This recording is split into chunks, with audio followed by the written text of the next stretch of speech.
I'm Jessica, 32 years old, and for most of my life I never thought of myself as someone who would get caught in the subtle traps of a toxic relationship. I had always been independent, confident, sure of myself. Growing up, I was the person others would turn to for advice, for help. I prided myself on being self-sufficient, resilient, and able to handle anything life threw my way. But the truth is, I was naive in ways I didn't realize. It all began with a simple, seemingly harmless comment. He was sitting on the couch, scrolling through his phone while I fumbled around in my closet. My heart was a little heavier that day, preparing for a big work conference that I'd been planning for weeks. The anticipation of it was overwhelming, but the kind of stress that comes from knowing you're prepared, yet still feeling the weight of expectations. "Are you nervous about it?" he asked, his voice laced with that casual tone of his, one that could be hard to read. It wasn't an innocent question. It felt more like he was waiting for something, waiting for me to say something that would make sense to him. "No," I replied, my voice a little firmer than I intended. "Just a bit stressed, but it's manageable." I turned to look at him, half expecting him to offer some comfort. But instead, he just looked at me, almost with amusement. "Seriously? You're insecure about a work conference?" The words didn't sting at first. In fact, I laughed, hoping to brush it off. But there was something in the way he said it, the way he laughed afterward, like the question itself was absurd. A subtle laugh that didn't reach his eyes. I told myself I was being sensitive, but even then, I couldn't shake the feeling that something wasn't right. Over the next few days, I started to notice more, small things that I pushed aside, because I didn't want to believe what my gut was telling me. Comments about my appearance. Casual at first, but something deeper started to weave through them. "Maybe you should wear something a little more professional," he suggested one day as I prepared for the conference. It wasn't the first time he'd commented on my wardrobe, but something about the way he said it felt off. It wasn't just about the clothes anymore. It was about how he was trying to shape me, mold me into someone who fit his ideal. I had spent years learning how to embrace who I was, how to love myself for all my imperfections. But now, those small remarks were starting to make me question that. They were so subtle, and they felt so familiar, almost like I had heard them before, but I couldn't pinpoint when or why. "I'm serious about this, Jess. You want to be taken seriously, don't you?"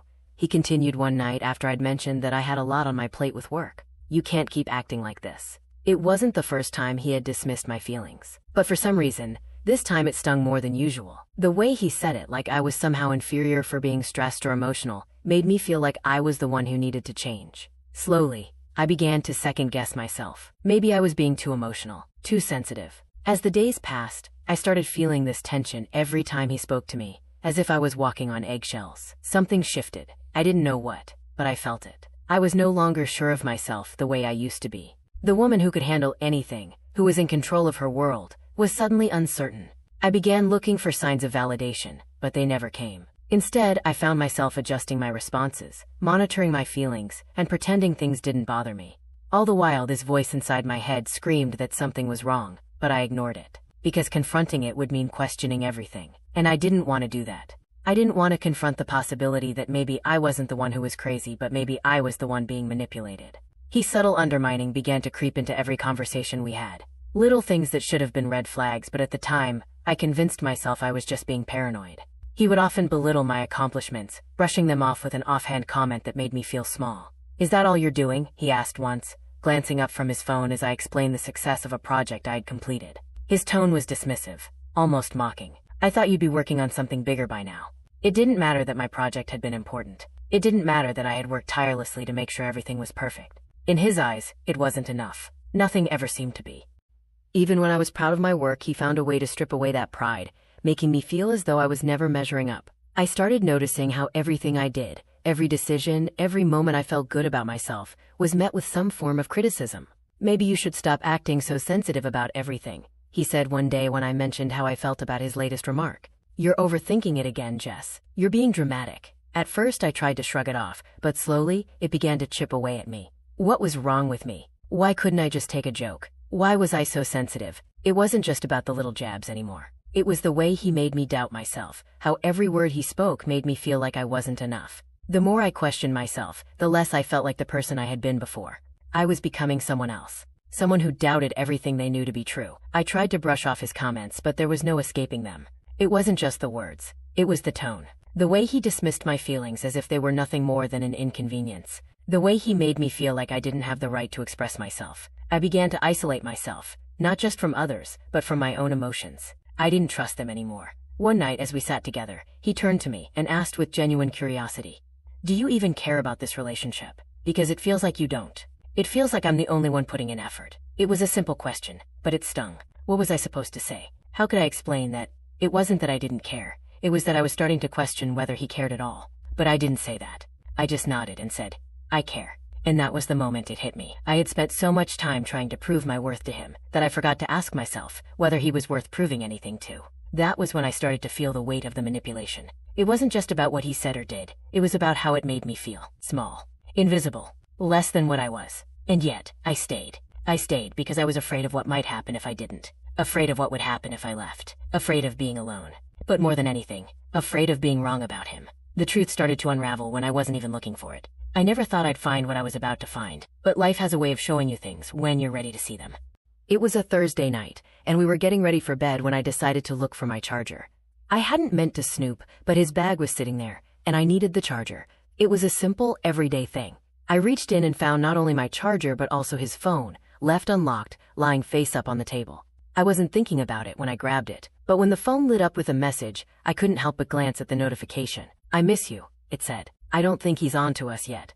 I froze. My blood ran cold. I didn't know who she was. But that sentence, those words, sent a shockwave through my entire body. The room spun. I was dizzy, confused, and scared. All at once. I couldn't believe what I was reading. Was this some sort of mistake? A joke? A misinterpretation? I put the phone down, my hands shaking, and stood there for what felt like hours, trying to make sense of what I had just seen. I could still feel the heat of the phone against my skin, the weight of what it represented. This wasn't just a simple misunderstanding. This wasn't a harmless exchange between friends. It was the moment I realized something was terribly wrong. After I found the message, everything changed. I was no longer just questioning myself or his behavior. I was questioning the very foundation of everything we'd built. I wasn't just hurt. I was betrayed. I didn't confront him right away. Instead, I took a step back. I needed time to process. I couldn't just react. I needed to be smart, to gather evidence before I said anything.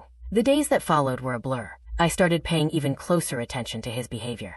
It wasn't just the phone anymore. It was his actions, the way he became more secretive, more distant. He was always on his phone, but when I would try to take a look, he'd hide it, acting as though it was no big deal. But now, I was prepared. I started making notes, recording everything. I set up a camera to capture what he was doing when he thought I wasn't paying attention.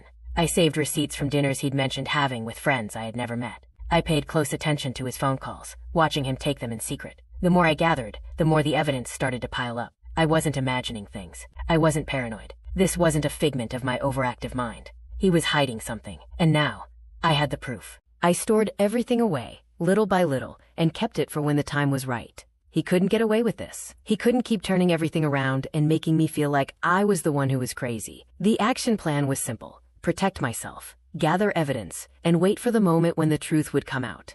It wasn't until the first confrontation that I truly realized the depth of the manipulation I had been under.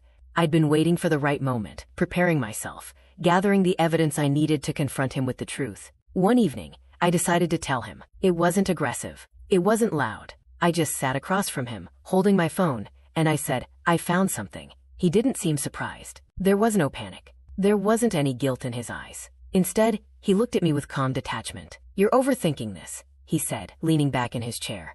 It's nothing. You're being paranoid. You always overreact. I could feel the blood rushing to my head. It was a simple phrase, but the way he said it was calculated. He had said it before, but this time, I could see right through it. You're overthinking this, he said, leaning back in his chair. It's nothing. You're being paranoid. You always overreact. I could feel the blood rushing to my head. It was a simple phrase, but the way he said it was calculated. He had said it before, but this time, I could see right through it. Don't lie to me, I replied, my voice steady, though my heart was pounding. I know what you're doing. I know what's been going on. And that's when it all unraveled. He didn't apologize. He didn't admit to anything. Instead, he deflected. He turned the blame onto me. He told me I was being ridiculous. He told me I was the one who was hurting him with my accusations. And for a brief moment, I almost started to believe him. He sent me long texts, begging me to take everything back, to act like nothing had happened. He played the victim, telling me I was breaking his heart, accusing me of being paranoid.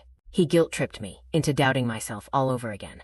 But I couldn't ignore it anymore. I had the proof. He had no choice but to face the truth. And I wasn't going to back down this time. The days after the confrontation were a whirlwind of emotions. Anger, sadness, disbelief, but also a strange sense of clarity. I no longer needed to question my reality. The proof was right in front of me. The things he'd tried to dismiss with smooth words and indifferent shrugs now had a name. Betrayal. But still, I needed more. I wasn't just going to take his word, or his empty apologies, at face value. I needed to document it all, to make sure I had everything I could ever need to protect myself. I started recording everything, no longer trusting myself to remember the details. I took screenshots of texts, of the conversations that seemed like nothing at first but in hindsight were everything. "I miss you," they said. "I can't wait to see you again." Messages so out of place they almost didn't feel real, but there they were, time-stamped and undeniable.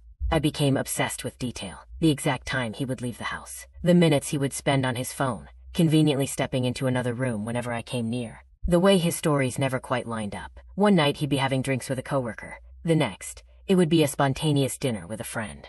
No details added up. The more I sifted through everything, the more it all felt like a carefully constructed lie. It wasn't just about the messages or the phone calls. It was the patterns. The way he would change his behavior when I was around. The way he'd dismiss my questions as if I had no right to feel the way I did. The gaslighting had been subtle at first. It had been masked under concern or jokes. But now it was clear.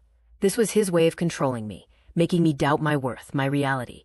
I began storing things away in a way that felt almost methodical, clinical even. I organized the texts by date, noting the times when he would become unreachable, when his stories didn't make sense. I took photos of his calendar, the empty blocks where he claimed to be working late.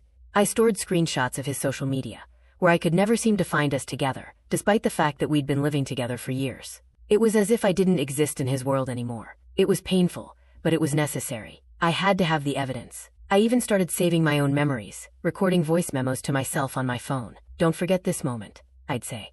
"This is real. You're not crazy." It was my way of staying grounded, of making sure I could look back and remember how I'd fought for clarity in the midst of confusion. The more I gathered, the less I felt alone. The evidence didn't lie. He could try to twist things, to make me feel like I was the one in the wrong. But I knew better now. This wasn't just a bad moment or a misunderstanding. It was a pattern. It was deliberate. It was intentional. I began to realize that I wasn't just documenting his betrayal. I was documenting my survival. Each screenshot, each photo, each voice memo was a step toward reclaiming my life, my truth. It was empowering in a strange way, like I was taking back control of the narrative that he had tried so hard to twist. But I still hadn't confronted him fully. Not yet. I wasn't ready to expose everything. The time wasn't right. But with each passing day, I grew more certain of one thing.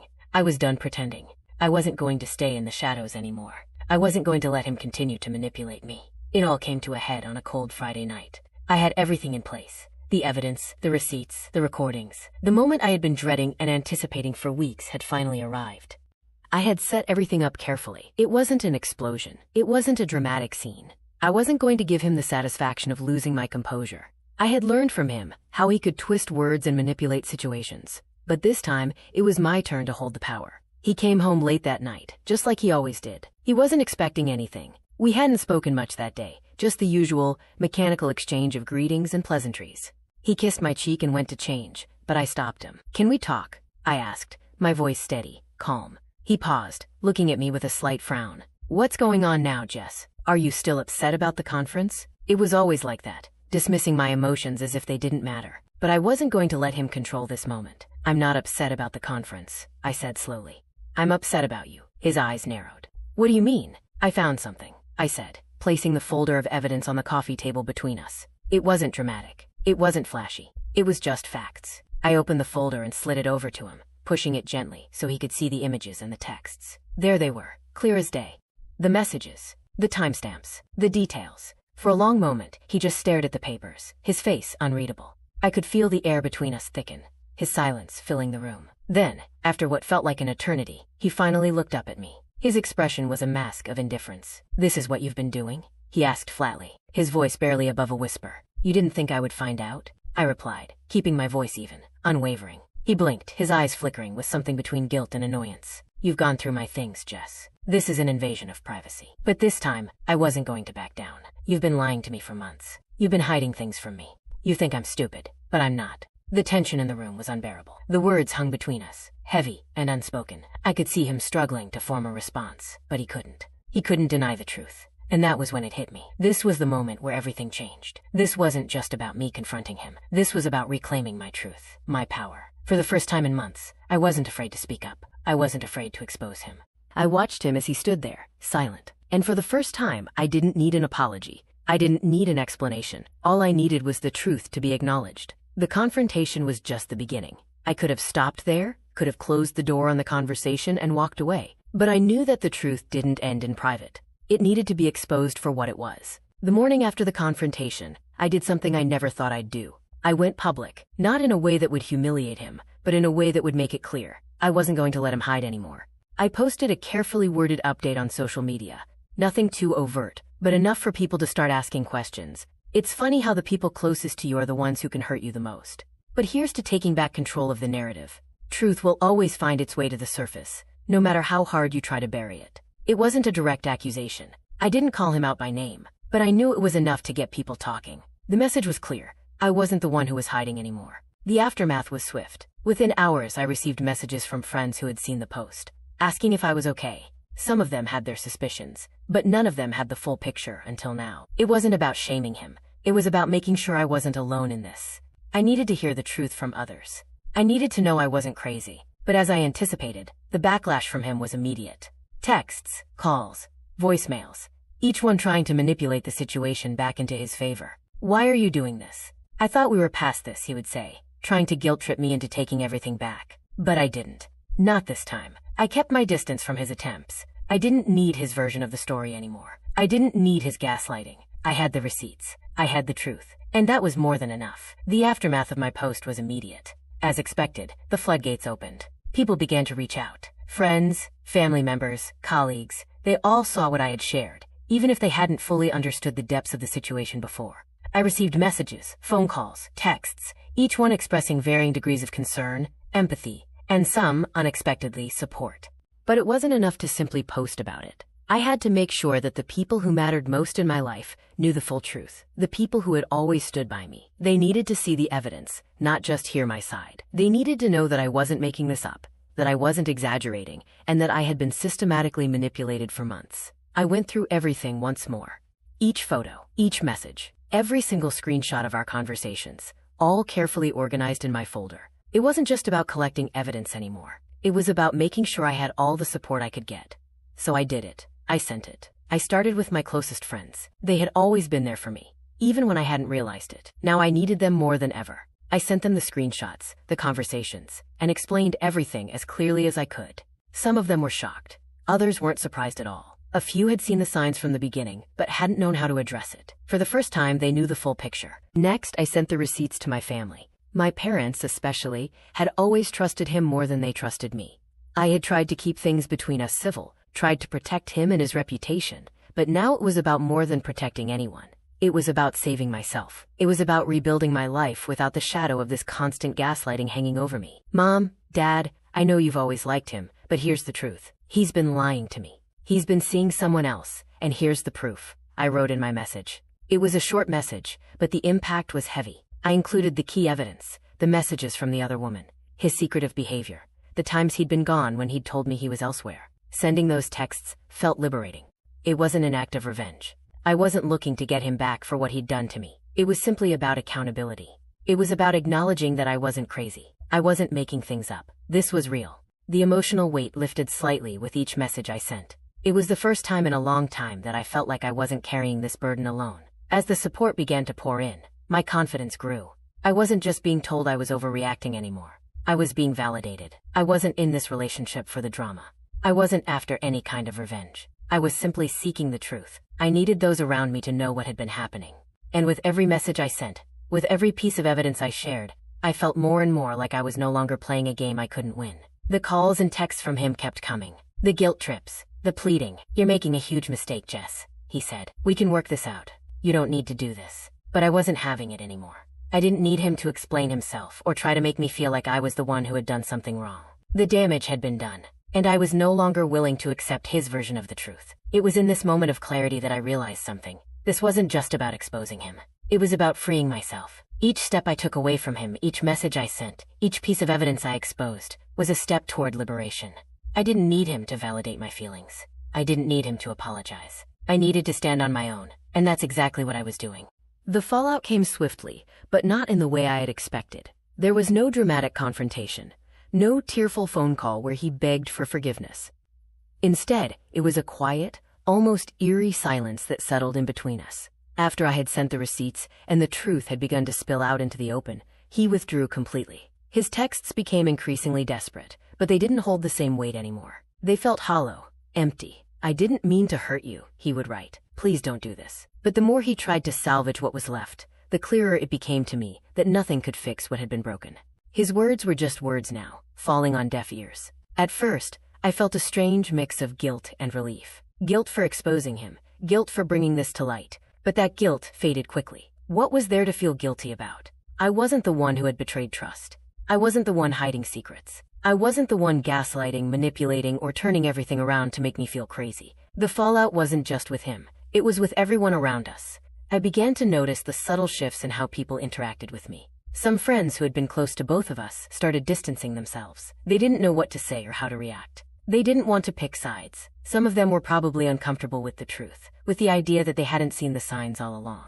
Others, though, the ones who had always had my back, came forward with support. They called, checked in, and made sure I knew they were there for me. It was a reminder that I wasn't alone, that I had people in my corner who loved me for who I was, not for who he wanted me to be. There was an uncomfortable period where things felt unsettled. I'd go to work, to the grocery store, even out with friends, and there was always this quiet tension hanging in the air. People didn't know what to say, how to act. It was as though they were waiting for me to apologize, to walk back my decision. But I didn't apologize, not once. I wasn't sorry for what I had done. I wasn't sorry for telling the truth. I wasn't sorry for finally standing up for myself. And as the days passed, the guilt I had initially felt began to wash away completely. What I had done was necessary. It was a step in the healing process.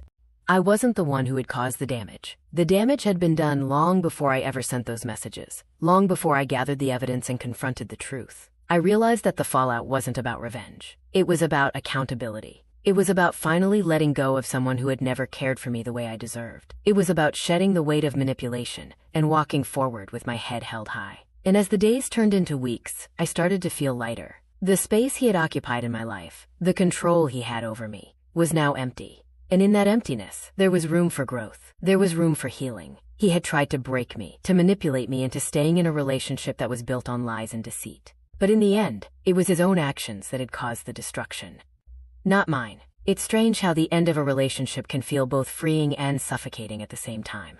I had spent so much time in the shadows of doubt, wondering if I was enough, if I was the one who was broken. And now, with everything exposed, I realized I wasn't broken. I was whole. I had been whole the entire time. The healing process wasn't easy, though. There were days when I still found myself second-guessing my choices. I wondered if I had done the right thing by exposing him, by breaking the silence. But the more I thought about it, the more I realized that silence wasn't going to save me. Silence had only allowed him to keep his grip on me for so long. I started therapy, something I had avoided for a while. It wasn't because I thought therapy was a bad thing. It was because I didn't want to face the reality of what I had been through.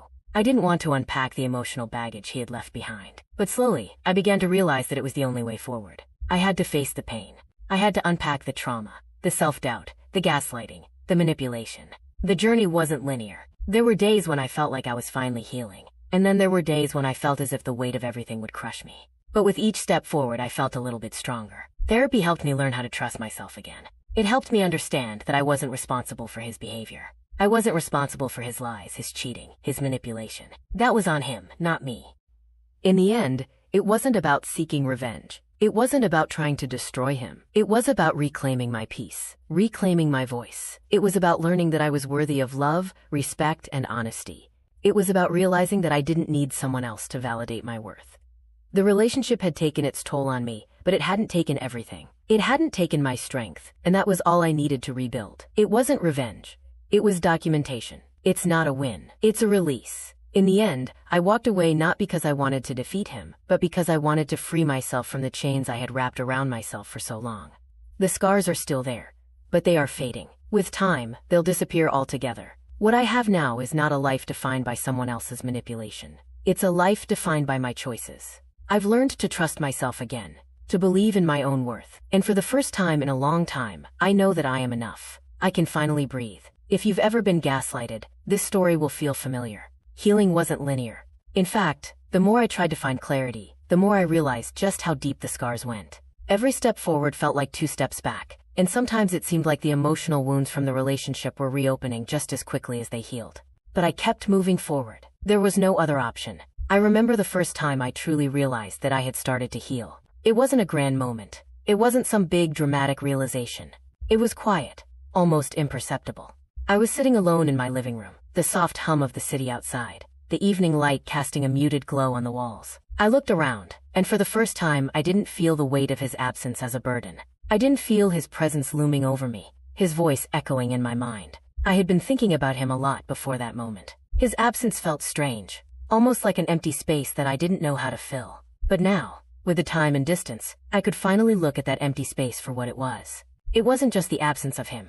It was the beginning of the space I needed to find myself again. The noise in my mind started to fade, and with it came a sense of peace I had longed for during those long months of manipulation and emotional unrest.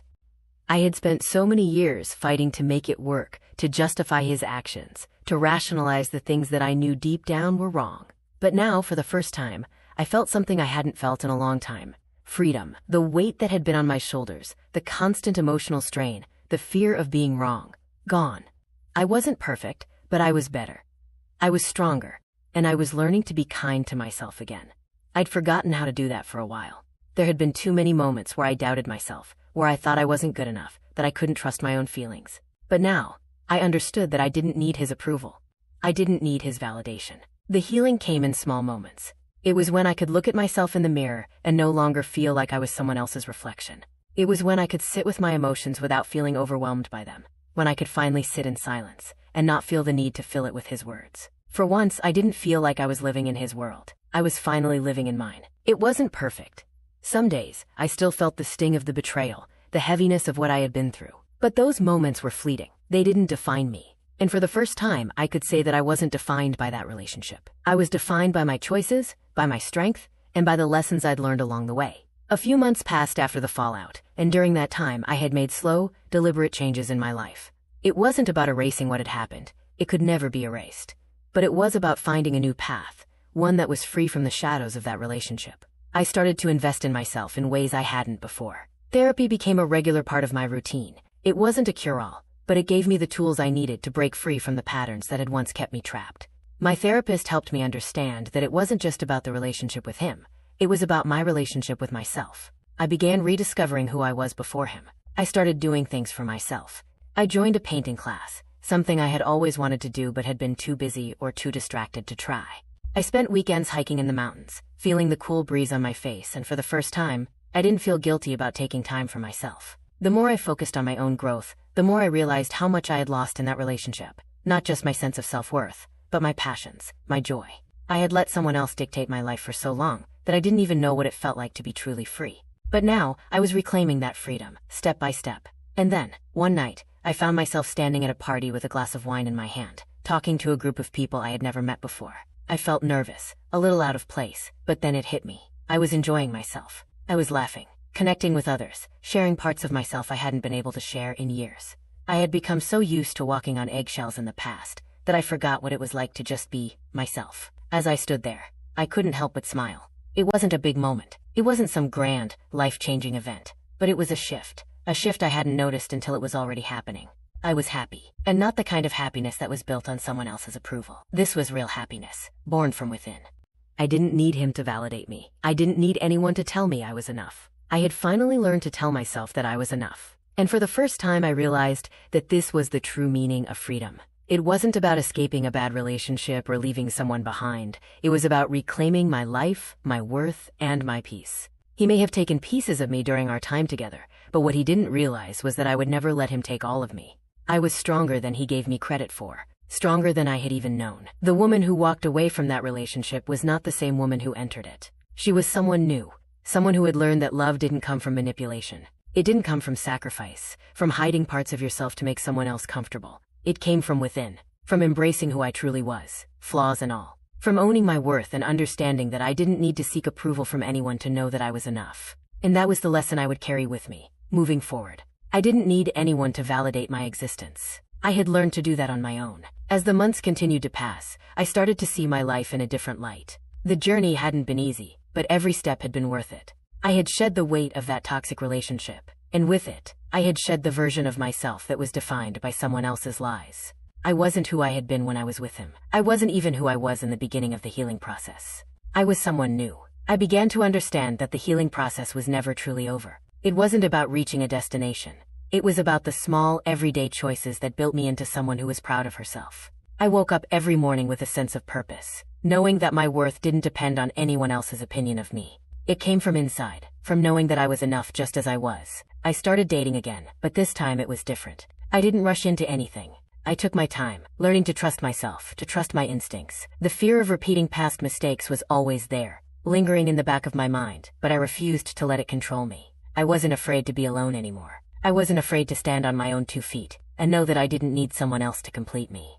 The relationships I formed were different. They were based on mutual respect, communication, and trust. They weren't perfect, but they were healthy, and that was all I needed. In those quiet moments of reflection, I realized that what I had gone through wasn't a defeat.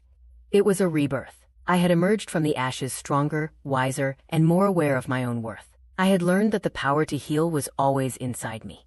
It had always been there, just waiting for me to recognize it. And now, I was living in that power, living in my truth. It wasn't about revenge. It wasn't about holding on to the past, or trying to make him pay for what he did to me. It was about letting go.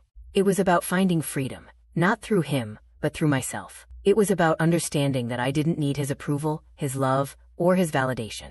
I was whole without it. And that was the greatest lesson of all. The hardest part of the whole journey wasn't the confrontation, nor the emotional aftermath. It wasn't even the long nights of questioning myself, or the constant tug-of-war between love and betrayal. The hardest part was letting go of the narrative he had written for me. For so long, I had believed that my worth was tied to how much I could give, how much I could sacrifice, and whether or not I could keep him happy. But the truth is, my worth was never tied to anyone else. It was never about what I could do for someone else, nor was it about being the perfect partner, or constantly fixing myself to fit their version of me.